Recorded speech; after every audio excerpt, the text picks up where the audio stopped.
Assalamualaikum warahmatullahi wabarakatuh. Selamat pagi anak-anak. Bagaimana kabar kalian hari ini? Semoga kalian dalam keadaan sehat, sehingga dalam bulan Ramadan ini kegiatan yang kita lakukan berjalan dengan lancar. Marilah kita awali pembelajaran hari ini dengan membaca lafaz basmalah. Bismillahirrahmanirrahim. Sebelum mengawali pembelajaran hari ini, Pak ingin mereview materi sebelumnya, yaitu akhlak tercela yang membahas tentang namimah, ghibah, dan lain-lain. Materi kali ini yaitu adab bersosial media dalam pandangan Islam. Diharapkan kalian dapat bijak dalam menggunakan sosial media. Teman-teman, coba dibuka bukunya halaman 200. Materi yang pertama yaitu pengertian media sosial. Media sosial adalah sarana yang digunakan untuk saling bertukar informasi satu sama lain dengan cara menciptakan, berbagi informasi atau gagasan dalam sebuah jaringan dan komunitas virtual. Materi yang kedua yaitu jenis-jenis media sosial. Jenis-jenis media sosial ada 6. Yang pertama, collaborative project. Collaborative project ini memungkinkan adanya kolaborasi antara pengguna satu dengan pengguna yang lain. Contohnya yaitu pada website Wikipedia. Yang kedua yaitu blog. Blog ini adalah sosial media pertama berbentuk tulisan. Seperti yang kita ketahui, ada blog, blogger, dan sebagainya. Yang ketiga yaitu konten community, bisa berbentuk PowerPoint, media, foto, ataupun video.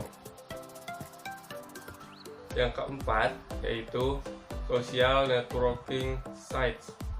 Nah, social networking site ini sekarang sangat populer, digunakan hampir semua orang. Contohnya seperti Facebook, Twitter, Instagram, TikTok, YouTube, ataupun yang sebagainya. Sosial media ini memungkinkan penggunanya membagikan video, foto, tulisan, maupun rekaman secara live atau langsung. Yang kelima yaitu virtual game world. Nah, ini adalah game atau permainan yang populer, memungkinkan penggunanya memainkan permainan secara virtual bersama-sama dalam suatu jaringan dimanapun dia berada, asalkan dia terhubung dengan internet. Yang keenam yaitu virtual social world. Media sosial ini memungkinkan para pengguna memilih perilaku secara bebas untuk hidup dalam bentuk avatar di sebuah dunia virtual yang mirip dengan kehidupan nyata. Contohnya seperti The Sims ataupun Second Life. Materi yang selanjutnya yaitu dampak dari penggunaan sosial media. Dampak dari penggunaan sosial media ada yang positif maupun negatif. Yang positif yaitu sebagai hiburan. Selanjutnya yaitu sebagai media untuk berbisnis. Selanjutnya yaitu manfaat untuk kita meningkatkan skill. Selanjutnya manfaat agar kita dapat memperbanyak relasi. Kita juga dapat memperoleh informasi secara mudah dengan menggunakan sosial media. Dampak negatif media sosial diantaranya yaitu kecanduan pada game online. Game online ini kecanduannya biasanya terjadi pada anak-anak. Mereka sangat mudah bermain terlalu lama. Dampak lainnya yaitu kurangnya konsentrasi pada anak karena terlalu sibuk memikirkan apa yang terjadi pada media sosial. Adapun dampak lainnya yaitu tergantinya kehidupan keluarga dengan kehidupan yang di media sosial. Jadi pengguna media sosial ini ada juga yang tidak memperdulikan kehidupan nyatanya dan mementingkan kehidupan di media sosialnya. Itu sudah banyak terjadi, mau itu anak-anak maupun orang dewasa sekalipun. Selanjutnya yaitu dampak konsumtif ataupun hedonisme. Nah, dampak lainnya yaitu adanya kerusakan fisik. Kerusakan fisik ini biasanya terjadi karena terlalu lama menggunakan media sosial ataupun bermain game online. Adapun dampak lainnya yaitu pornografi, penipuan, kejahatan dunia maya yang sudah marak terjadi. Sangat sulit untuk mengatasi kejahatan dunia maya karena media sosial yang kita gunakan sering meminta data-data pribadi kita untuk mengakses media sosial tersebut. Nah, ini sangatlah penting bagi kita untuk menjaga data-data privasi kita agar tidak jatuh ke tangan orang yang tidak tepat. Materi selanjutnya yaitu adab bermedia sosial. Yang pertama yaitu tabayun atau cek dan recheck. Cek dan recheck sebelum kita menyebarkan atau membagi informasi kepada orang lain. Dalam Al-Quran, surat Al-Hujurat ayat 6 yang artinya, hai orang-orang yang beriman, jika datang kepadamu orang fasik membawa suatu berita, maka periksalah dengan teliti agar kamu tidak menimpakan suatu musibah kepada suatu kaum tanpa mengetahui keadaannya yang menyebabkan kamu menyesal atas perbuatanmu itu. Pada hal ini, kita tidak boleh menyebarkan suatu informasi tanpa kejelasan.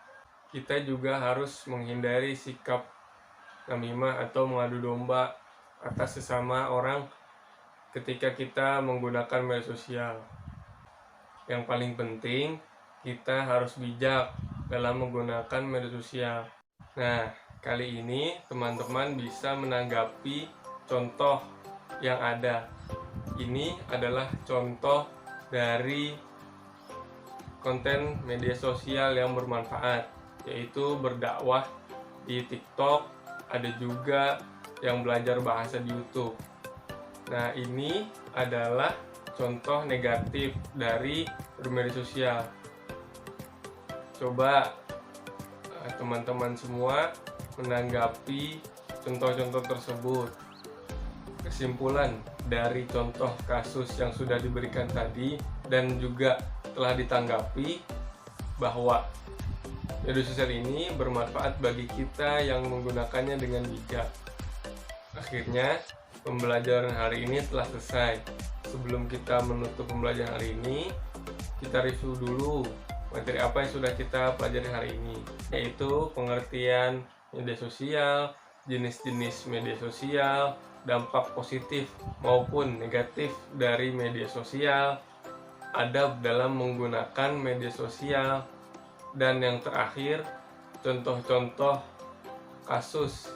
Bapak harap pelajaran hari ini dapat kita aplikasikan dalam kehidupan keseharian bermedia sosial kita, karena saat ini kita sangat sulit untuk menghindari menggunakan media sosial.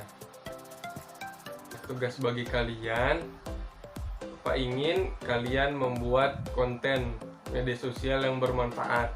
Boleh apa saja, bebas, baik tulisan, foto, video, maupun meme yang menghibur bagi kita semua tentang adab bersosial media yang baik.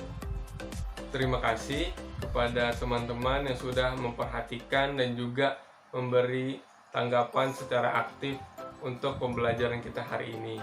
Marilah kita akhiri pembelajaran hari ini dengan membaca lafaz hamdalah. Alhamdulillahirabbil alamin. Assalamualaikum warahmatullahi wabarakatuh.